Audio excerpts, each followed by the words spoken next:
Bargain Basement by Charles L. Fontenay. Jack Hanshaw was madder than a wet hen, and his roommate, Ken Adaman, was enjoying his misfortune hugely. "Not a blame thing," snarled Jack, fiddling with the knobs of the television set. "Not even static lines. First they give me a set without a plug-in cord, and now this one's got a no-good picture tube." "You get what you pay for," said Ken, laughing. "I've warned you about these so-called bargains. But what's this about the plug-in cord?" Ken had been at work the day before, when Jack first brought the new television set into their apartment, and discovered that omission. "I didn't see any point in saying anything about that last night," admitted Jack. "After I bought the thing yesterday and brought it home, I found out it didn't have a cord to plug it in, not even a connection in the back for a cord. I took it back to them, and they said something about the wrong kind of power and fixed it up for me last night." "You got stung, old buddy," said Ken, unwinding his long legs from the arm of the easy chair. "They probably made it from junk parts." "It doesn't look like it," said Jack stubbornly. It didn't. The television set was shiny and new-looking, although rather odd. With a 35-inch screen, it was only about 6 inches thick, and it had a strange antenna of concentric circles on top instead of the conventional rabbit ears. There were only 2 dials, one for the channels — it was lettered instead of numbered — and one for off-on and volume. "I'd take it back and demand my money," said Ken. "I'll take it back, all right, but if they'll fix it, I don't want my money back. Guess how much it cost me." "Well..." Ken pulled a stubby pipe from his coat pocket and began to pack it slowly from a humidor on the chairside table. "Knowing your bargains, I'd say about $150. $2, said Jack. $2 and no strings attached. Ken whistled. "I smell a sucker game somewhere." "Maybe so, but what's $2? The materials are worth more than that as junk. And if they fix it... How about going along with me to return it, Ken?" Ken lit his pipe carefully and glanced at his wristwatch. "Okay," he said, "if we can be back in an hour. I'm curious to see this place, but I've got a date with Lorene tonight and I have to get cleaned up." Jack winced. The roommates were competitors for the hand of Lorene Shavely, the pert brunette in the tobacco store down the street. But Ken was getting so much the better of it that it could be called competition in name only by now. "It's only about 5 blocks on Gahannon Street," Jack said. "We'll be back in time." He repacked the television set in its box. "Ardex," said Ken, reading the name on the box. "Off-brand. I never heard of it before." They set out, Jack carrying the box under one arm. The set was remarkably light for its size. The streetlights were coming on along Gahannon Street, for it was 5 o'clock on a winter afternoon. Jack bought a late edition from a newsboy on the corner. "Probably closed by now," said Ken. But it wasn't. Just past Wingfan's Chinese Laundry, Jack turned into an alley and went down a flight of concrete steps. There was a door there, leading into a basement under the Eat a Bite restaurant. It was unlighted, and there were no signs there to indicate anything but that the Grove Brothers Circus, greatest show on earth, was coming to town 2 years ago. But when they opened the battered wooden door, the light inside was like fairyland. Soft, of many changing hues, it lit a spotless expanse of floor that stretched away farther than Ken had realized the basement extended. The floor was broken by merchandise-loaded counters and gleaming machines. Here and there a clerk moved, in raiment that changed color with the light. One of the clerks approached them. He was black-eyed, black-haired and handsome, and wore a tunic and balloon trousers. "Ah, Mr. Hanshaw," he exclaimed, recognizing Jack. "Glad to see you back again. But I see you have the, television with you. Still having trouble?" "Yeah," said Jack. "The screen's no good. No picture at all." The clerk looked puzzled. "The tube couldn't be bad. It must be in the transmission facilities." "You mean the TV stations? I don't see how—" "Different methods of transmission," said the clerk hastily. "Just a minute, Mr. Hanshaw, and I'll see what our communications man can do about this." He took the box from Jack and started off. "Wait," said Jack. "Here's your newspaper." With a smile of thanks, the man accepted the paper and disappeared into the depths of the basement store. "What's with the newspaper business?" demanded Ken. "That's part of the bargain," said Jack. When I bought the television set, I agreed to bring him a late newspaper every time I come in the store. Queer setup. And what kind of funny clothes is he wearing? Store uniform, I guess. Some uniform, remarked Ken, who worked in a men's clothing store. That fabric's spun glass, I think, and some of these people in store uniforms seem to be customers. Indeed, some of the perhaps 24 people visible, all dressed like the clerk, appeared to be making purchases. While waiting for the clerk to return, the two of them looked around at the nearby counters. Funny thing about this place, said Ken, is I don't know what 70% of these gadgets they're selling are. Those I can recognize look strange, like that set of dishes. I'm no housewife, but I've never seen shapes like those before. I noticed that too, said Jack. But anything they've got that we can use, we can't afford not to buy, at the prices they ask. Let's wait and see how the television set turns out, suggested Ken. The clerk returned, empty-handed. My communications man thinks he can fix your television set so it will be all right, if you can bring us a technical manual on television sets. I hate to ask you to go to such trouble. What? You mean you've got a television repairman who doesn't have a manual on the things? Not on the type you need, said the clerk apologetically. It wouldn't matter what brand or trade name the manual applies to. Why can't you have your communications man go out and buy his own? Demanded Ken. Or order one. Well, let's just say it would cause great inconvenience at this time. Mr. Hanshaw, I realize it would inconvenience you also, so in return for the favor, I will be willing to give you, free, any item of merchandise in the store. Fair enough, agreed Jack, his eyes gleaming. I'll bring it tomorrow. Incidentally, sir, would your friend be interested in a purchase while you are here? No, absolutely not, said Ken, turning away. Jack caught his arm. Oh, come on, Ken.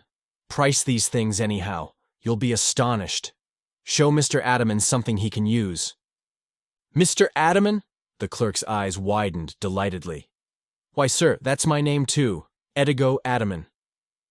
Mine's Kenneth Adaman, said Ken shortly, but he showed more interest.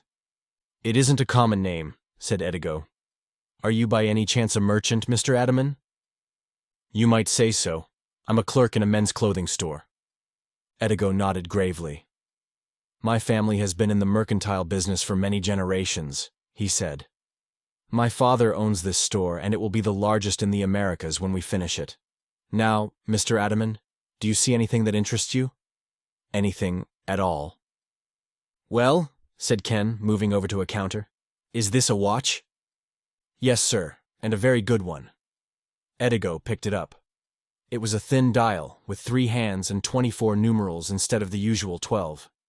It's very nice looking. But it's a pocket watch, isn't it? I wear a wristwatch. Oh no, said Edigo. Hold out your arm. Ken obeyed. Edigo placed the dial on his wrist, and it clung without apparent support. Say, that's keen, exclaimed Ken. Some sort of magnetism, I suppose. How much? Would 50 cents be too much? Asked Edigo anxiously. 50 cents? Sold. Ken pulled a coin from his pocket. Oh no, sir, not the cash. Deposit it in the account, please, and bring me the deposit slip. Mr. Hanshaw knows the bank. That's right, said Jack. Broadway National, account of Supercolossal Mercantile Company. Here's the deposit slip on the $2 for the television set. And we'll have it straightened out for you right away, Mr. Hanshaw, if you can only bring us the manual. As the two of them headed for the door to the basement, Ken said to Jack in a low tone, There goes another customer out ahead of us. I'm going to stop him outside and see if he can give us the answers to some of the things I don't understand about this place. The customer, dressed like Edigo and all the others in the basement, went through the door just ahead of them. Jack caught it just before it shut. But when he and Ken mounted the steps, the man was nowhere in sight, either up or down the alley. Where could he have gone? Asked Ken in amazement. He'd have had to run like hell to get out of the alley before we got up here. They walked to the mouth of the alley and emerged into the glare of the neon lights. Ken held up his new watch and looked at it in a stunned sort of way. Say, you know something? He said thoughtfully. That fellow Edigo Adaman looks vaguely familiar to me. I noticed that too, said Jack. Look like any of your relatives? Ken considered. No, not in the least. Several days later, Jack was in the tobacco store chatting with Lorene. Mr. Schmidt, the store's owner, registered silent disapproval in the background, but was not likely to protest openly unless Lorene slighted a customer. Jack had told Lorene about the strange bargain basement the day after he and Ken visited it. He found that Ken had mentioned it to her that night too. I couldn't find the kind of complete television manual they need at any of the bookstores, said Jack gloomily. I had to have one of them order me one, and while I'm waiting, no television. The man said it was color TV too. I can't understand any store that big not getting its own manuals. Have you ever been upstairs? Asked Lorene. Upstairs? There's nothing there but the Eat-A-Bite restaurant. Oh. Ken said they had something like elevators going up, and it looked like they might have floors above. I didn't know Ken had been back after that night, said Jack in surprise. He didn't say anything to me about it. I got the impression he thought the whole thing was a fake. Lorene's black eyes sparkled as she smiled, and she turned a cheek to exhibit oddly cut earrings. He brought me these earrings from there. I'd think you'd be buying other things too, Jack, at those prices, instead of moping over that television set. Oh, I have, said Jack. I bought several suits of clothes at $1 each. They didn't have any in stock except those funny outfits they wear in the store. But I took them a picture from a magazine advertisement and they made me some suits to order. Is that one of them? Asked Lorene, gazing critically at the somewhat baggy suit he was wearing. No, said Jack sheepishly. I thought they were too nice to wear to work. They're that spun glass or whatever it is. Go dancing with me tonight and I'll wear one. Can't, said Lorene. I've got a date with Ken. I never get to go out with you anymore, Lorene, Jack said glumly. What have I done to make you turn me down every time?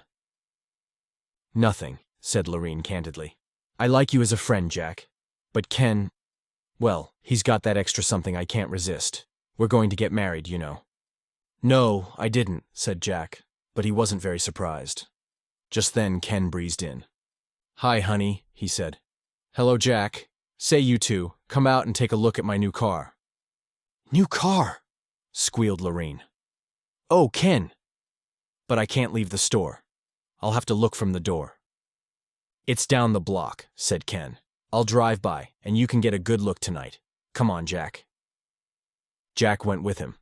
The automobile was one of those low-slung, half-block-long affairs, like one Jack vaguely remembered seeing pictured in a foreign car magazine. That's not yours, he said flatly. Those things cost $10,000 or $15,000. Cost me $50, said Ken smugly. I got it at our friend Edigo's store. $50. You mean they carry things like that? I took them a picture and they made it for me, said Ken. Had to widen that door and put runways up the steps to drive it out of there.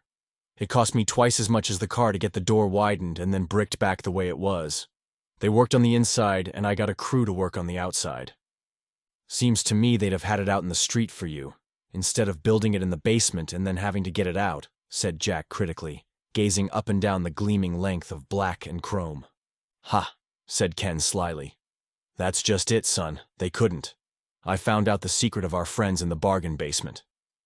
Secret? You mean there is something phony about it? I'll tell you while we're driving around in this dream wagon. But first let me show you something. He went to the front of the car and raised the hood. Inside was the strangest little engine Jack had ever seen. What is it? He asked. Turbojet, said Ken proudly. And if you'll notice, you can't see inside the car. One-way glass. And it's got radar brakes and 100 other new gadgets on it. But I thought the turbojet engine was still in the future, protested Jack. It is, said Ken solemnly. That's where our bargain basement is, in the future. The big car swept along the superhighway as silently as a floating cloud. The speedometer read 160. Ken explained that was 160 kilometers, or about 100 miles an hour. He buzzed it up to 200 kilometers once when some youngsters in a souped-up sports car sought to race with them. They use solar power, Ken explained, but it's broadcast power and wouldn't work in a car sent back to the past. They made one like the picture, which just showed the outside, and I suppose they assumed we used turbojets back in this period. It must be pretty ancient to them. Why would people from the future want to set up a store in the basement under the Eat-A-Bite restaurant? Protested Jack. Not from the future. In the future. For some reason, that basement door is in a time fault. People from now can go through it into the future and come back, and bring inanimate objects with them. But the people from the future can't come back to the past for some reason. That's why they can't go out and get things themselves, and that's why they want us to bring them rare antiques, like newspapers and books. Maybe, said Jack doubtfully. How did you guess all this? A little deduction. I had some conversations with Edigo while I was shopping there. He said he just dug that basement as the lower floor of his new 50-story building. But actually, that basement's been there for years and is supposed to be empty. It belongs to old man Caswell, who owns the building the Eat-A-Bite's in, and God knows how he's going to react if he ever walks into it and finds that store. And it's not just that. The costumes, the strange objects they have for sale, even that peculiar accent.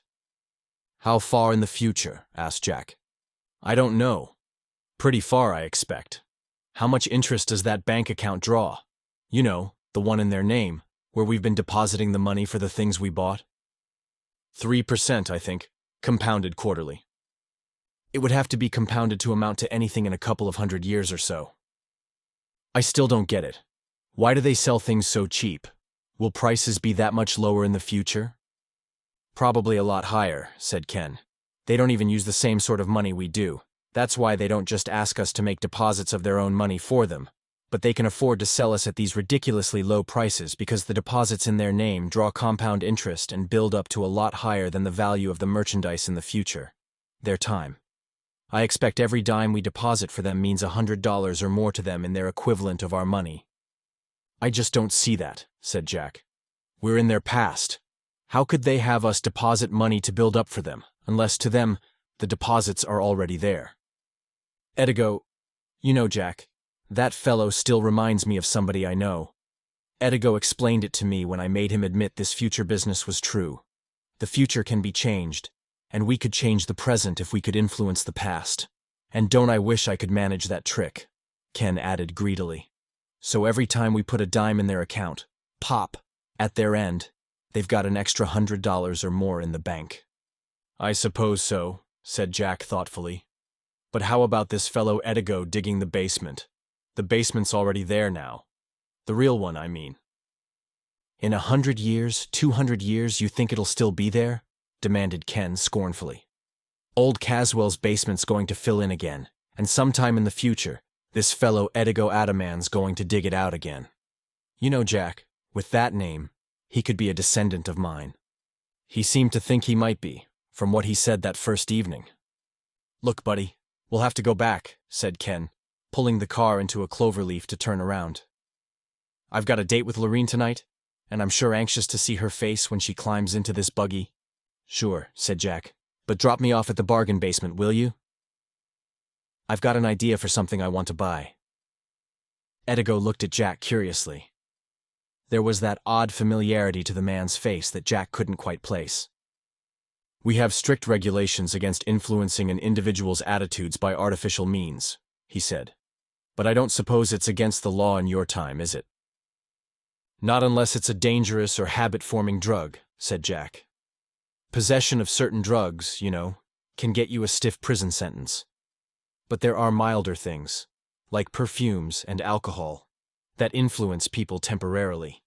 That's sort of what I had in mind, only with a stronger effect, not a habit-forming drug. Murmured Edigo. What we have wouldn't have been discovered in your time and wouldn't be covered by law.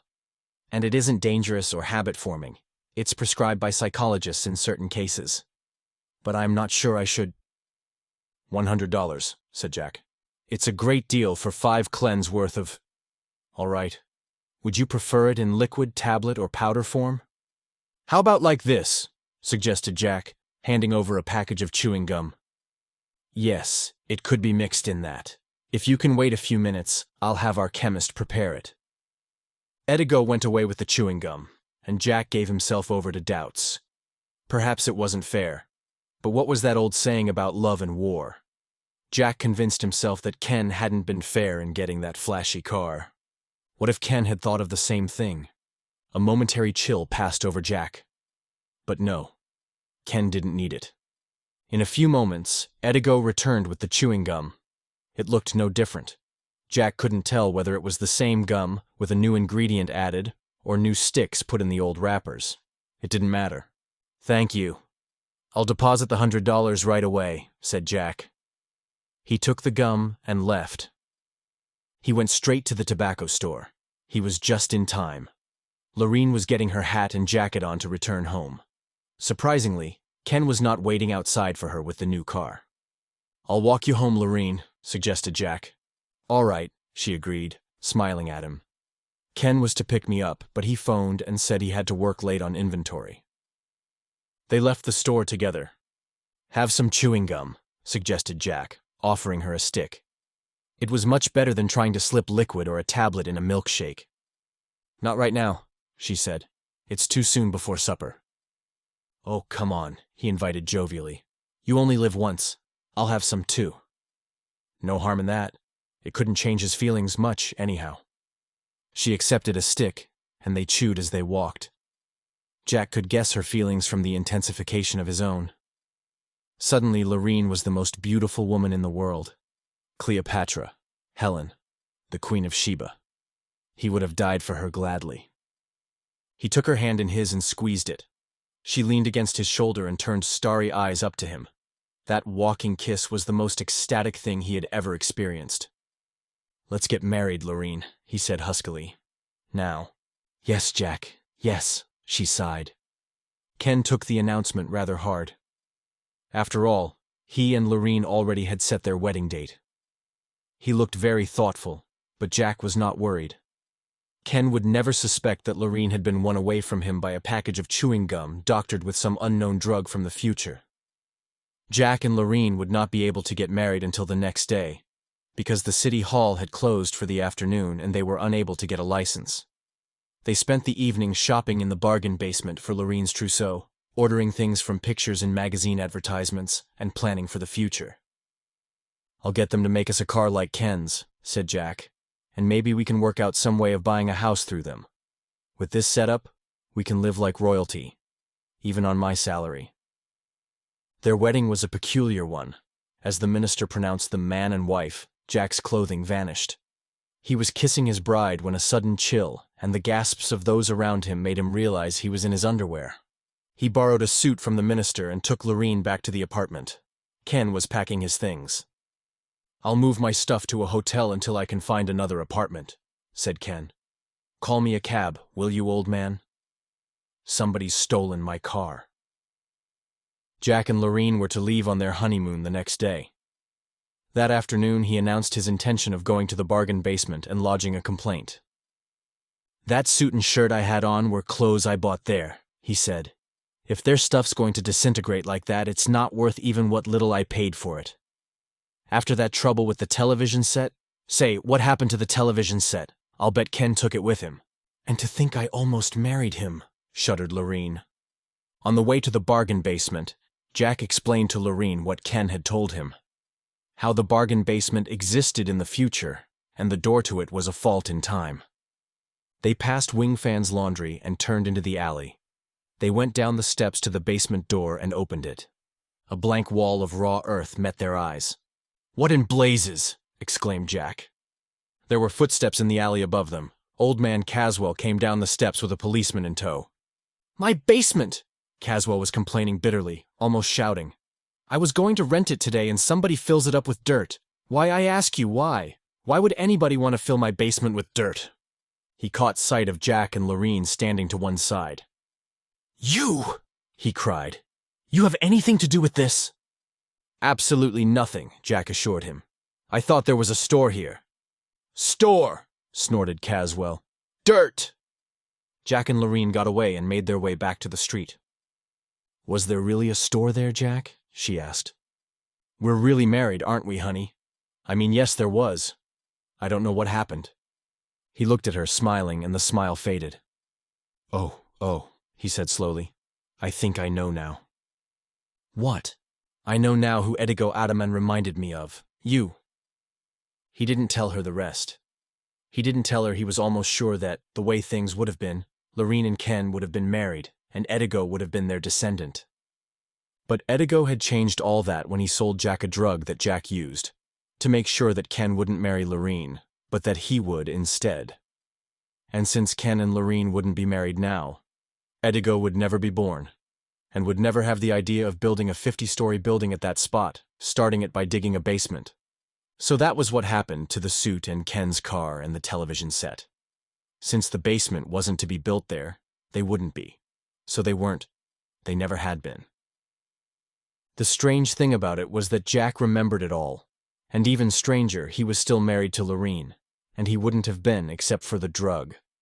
But then, that had to be, because if he hadn't married her, she'd have married Ken. And then the basement would have been, and he'd have gotten the drug. And Ken wouldn't have married Lorene because Jack would have, and then there wouldn't have been any basement. Jack sighed. He was happy that the circle stopped where it did. The end. Best audiobooks for free. Hopes that you have enjoyed this production of Bargain Basement by Charles L. Fontenay. Please subscribe to our channel on YouTube and Rumble, as your subscription is the support we need to create more great free content. Please look to our website at bestaudiobooksforfree.com for a complete list of our audiobooks.